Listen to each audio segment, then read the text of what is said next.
Tabrani dengan NPM 2042300058 kelas 4G. Di sini saya akan melakukan wawancara kepada Ibu Realisa Kurnia sebagai guru penggerak dari Musirawas Utara. Di kegiatan ini dilakukan sebagai tugas mata kuliah telaah kurikulum.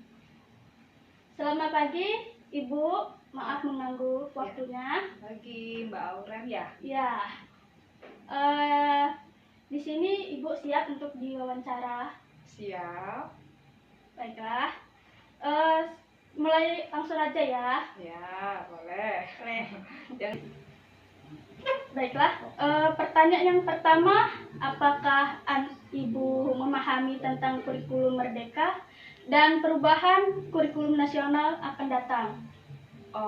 Insya Allah kalau untuk saat ini mengenai kurikulum Merdeka saya sudah memahami. Tapi kalau untuk tentang kurikulum nasional karena belum dilakukannya tentang pemahaman yang lebih lanjut mengenai kurikulum nasional, pemahaman saya masih sedikit kalau mengenai kurikulum nasional. Tapi insya Allah kalau tentang kurikulum Merdeka telah dilakukan sama kami. Iya.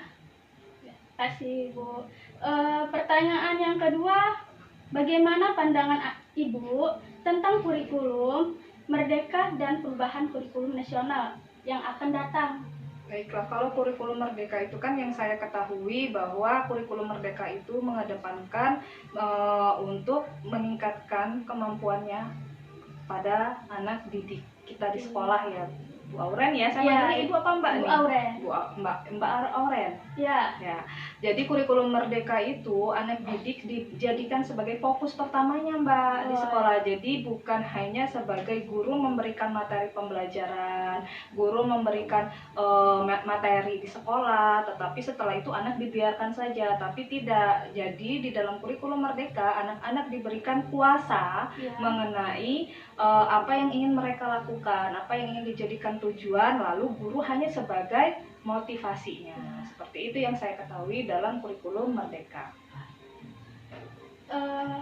Pertanyaan yang ketiga, perbedaan apa yang mendasar yang Ibu rasakan dan implementasi antara kurikulum 2013 dengan kurikulum Merdeka? Baiklah, kalau kurikulum 2013 dan kurikulum Merdeka itu kan yang saya ketahui banyak sekali perbedaannya. Kalau kurikulum 2013 itu kan pembelajaran yang dilakukan itu anak muridnya misalnya seperti materi pembelajaran, buku yang digunakan itu kan berpacu pada tema-tema ya Mbak gitu, tematik seperti itu. Tapi sedangkan kalau di kurikulum Merdeka itu lebih kedepankan materi pembelajarannya itu mata pelajaran seperti misalnya kalau di kurikulum 2013 tematik, tapi kalau di kurikulum Merdeka sudah misalnya IPA ya IPA, tapi maksudnya gini, IPA dan IPS digabung mata pelajarannya gitu kan. Lalu pembelajarannya juga mengedepankan anak-anak, kalau di kurikulum Merdeka anak-anak sebagai fokus utama, jadi guru sebagai pembimbingnya dan di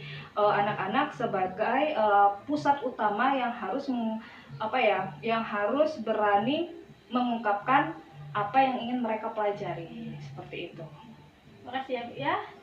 Selanjutnya pertanyaan keempat, apa tanggapan Ibu terkait isu atau ganti materi, ganti kurikulum? Ganti materi, kurikulum, ganti menteri, ganti kurikulum. Ya, itu kalau menurut saya kebijakan sendiri. Jadi setiap menteri kan punya kebijakannya masing-masing dan punya proyeknya sendiri masing-masing, punya kegiatan apa yang ingin mereka capai gitu. Jadi ganti menteri, ganti kurikulum itu menurut saya kebijakan masing-masing menteri pasti memiliki memiliki tujuan tersendiri, tujuan yang baik untuk pendidikan yang ada di Indonesia.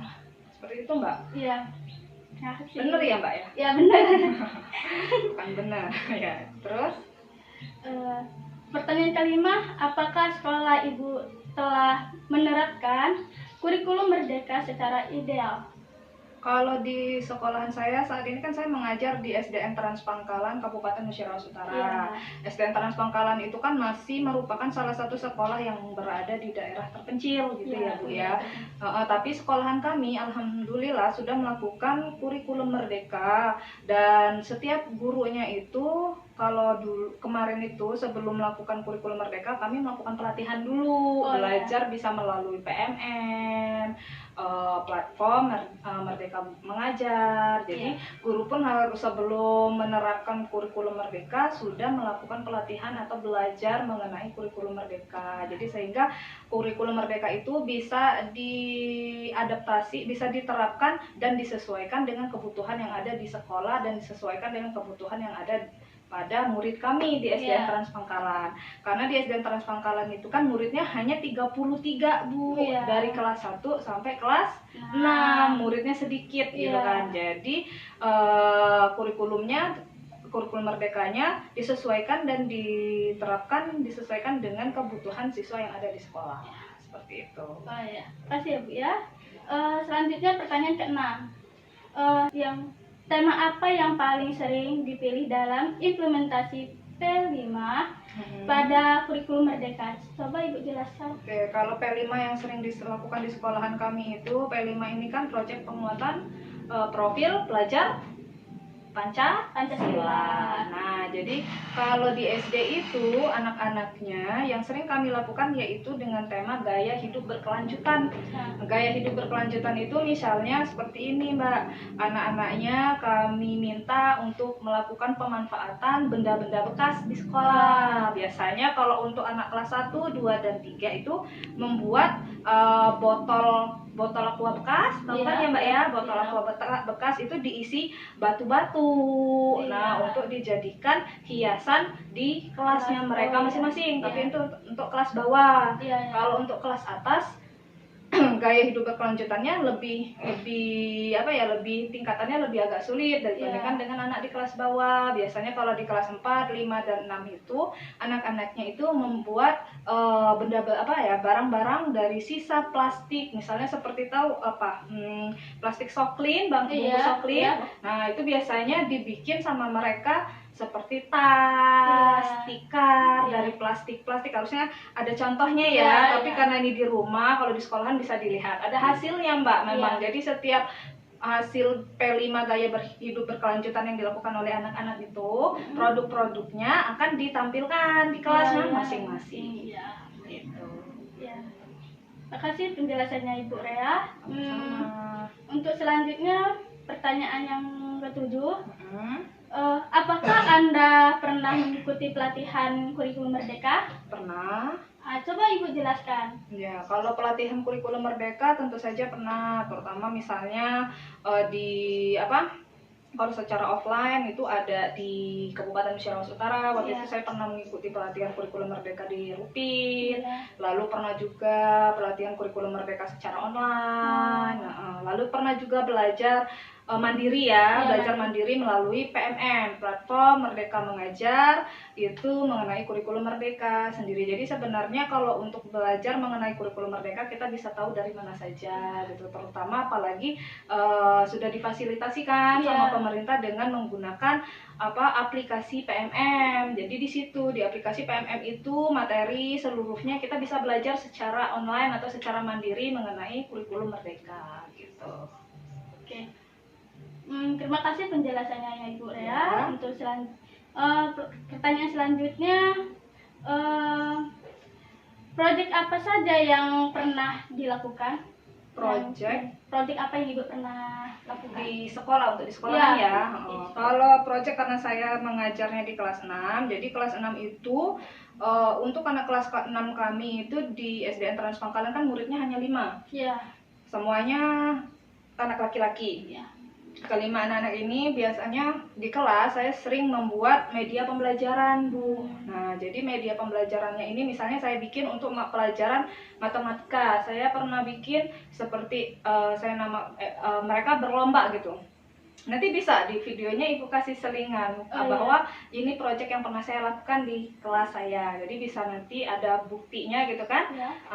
Misalnya pembuatan media pembelajaran ular tangga itu pada anak kelas 1. Lalu juga sama anak kelas 6 membuat pembelajaran yang menarik di kelas. Jadi saya bikin namanya itu program Beranik. Belajar asyik dan menarik. Ya. Jadi program dan proyek ini saya lakukan di kelas 6, targetnya yaitu anak kelas 6, dan alhamdulillah program Beranik ini saya ikutkan lomba. Waktu itu saya ikutkan lomba dalam kegiatan Jambore Sumatera Selatan tahun 2024 kemarin. Dan program Beranik ini, proyek Beranik ini yang dilakukan bersama dengan anak-anak di kelas 6 di SDN Trans Pangkalan itu alhamdulillah mendapatkan apresiasi sebagai juara kedua di Jambore GTK tahun 2024 dengan kategori guru dedikatif SD. Seperti itu, Bu. Ya.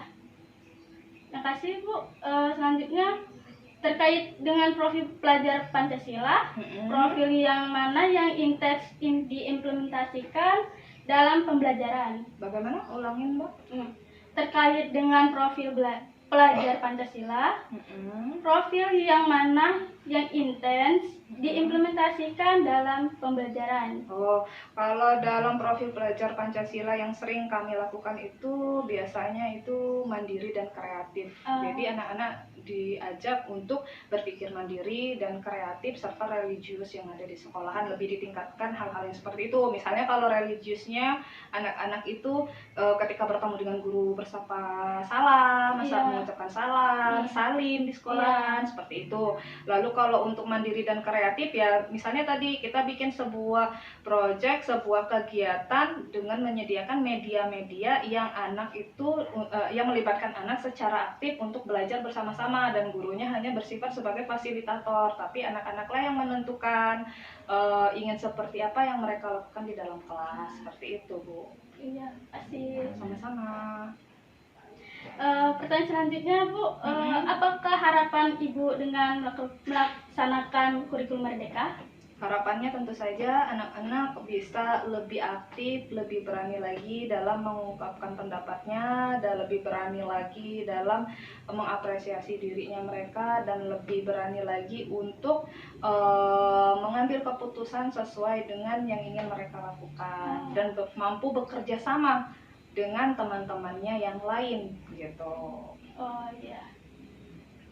Selanjutnya pertanyaan 11, apakah kurikulum Merdeka sesuai dengan kebutuhan siswa dan pembelajaran? Seperti apa contohnya, Bu? Kalau menurut saya kurikulum Merdeka itu sudah sangat sesuai dengan kebutuhan siswanya. Jadi kan guru bisa menentukan kebutuhan seperti apa yang dibutuhkan oleh muridnya, karena guru yang paling tahu muridnya di sekolahan gitu. Saya lebih tahu misalnya murid saya di kelas 6 butuh pembelajaran yang seperti ini. Nah, jadi saya bisa menciptakan media pembelajaran yang menarik untuk meningkatkan keaktifan siswa dalam belajar. Seperti itu. Dan menurut saya sudah sangat ideal sekali. Pertanyaan yang ke-12, bagaimana interaksi guru dengan siswa selama implementasi kurikulum Merdeka. Selama pembelajaran dengan menggunakan kurikulum Merdeka ini, menurut saya antara guru dan siswa bisa bekerja sama dengan baik, karena guru sebagai fasilitator dan siswa sebagai fokus utamanya. Jadi guru bisa membimbing murid, lalu murid pun ketika ada yang bisa dan yang tidak bisa, yang bisa mengajarkan lagi temannya. Jadi bisa saling belajar bersama-sama dan saling bekerja sama begitu. Pertanyaan terakhir ya, Bu. Ya. Bagaimana Ibu memasukkan unsur literasi saintifik ya, HOTS P5, keterampilan abad ke-21 di dalam modul yang Ibu buat? Oke, kalau di sekolahan kami kan karena keterbatasan misalnya penggunaan media pembelajaran, penggunaan fasilitas karena sekolahannya terpencil Iya. dan muridnya sedikit, jadi disesuaikan dengan kebutuhan sekolah. Apalagi di sekolahan kami masih terkendala sinyal, tidak ada sinyal ya, Iya, Bu, ya di sekolahnya terpencil ya. kami, ya karena terpencil, jadi disesuaikan dengan kebutuhan yang ada di sekolah. Dan menurut kami bagaimana kami bisa melakukan misalnya literasi terhadap anak-anak. Jadi sebelum belajar apa yang kami lakukan terhadap anak-anak yaitu 15 menit sebelumnya melakukan literasi, membaca buku dulu. Dan membaca buku pun sebenarnya bukan literasi kan bisa bukan hanya dari lewat buku ya kan, dari tulisan-tulisan di dalam kelas, dari apa namanya tuh seperti misalnya membaca buku sebelum belajar, mengungkapkan pendapatnya mereka sebelum belajar hari ini mau ngapain, apa yang kalian rasakan, itu menurut saya sudah sebagai bentuk dalam literasi seperti itu. Ya, seperti itu. Jadi penerapannya di kelas disesuaikan dengan kebutuhan siswanya di kelasnya masing-masing seperti itu. Terima kasih ya Bu ya atas tanggapan dari Ibu tentang kurikulum Merdeka sama kurikulum 2013. Sekian wawancara hari ini. Saya sebagai Auren Salsabila Tabrani, saya ucapkan terima kasih. Ya. Wassalamualaikum warahmatullahi wabarakatuh. Waalaikumsalam.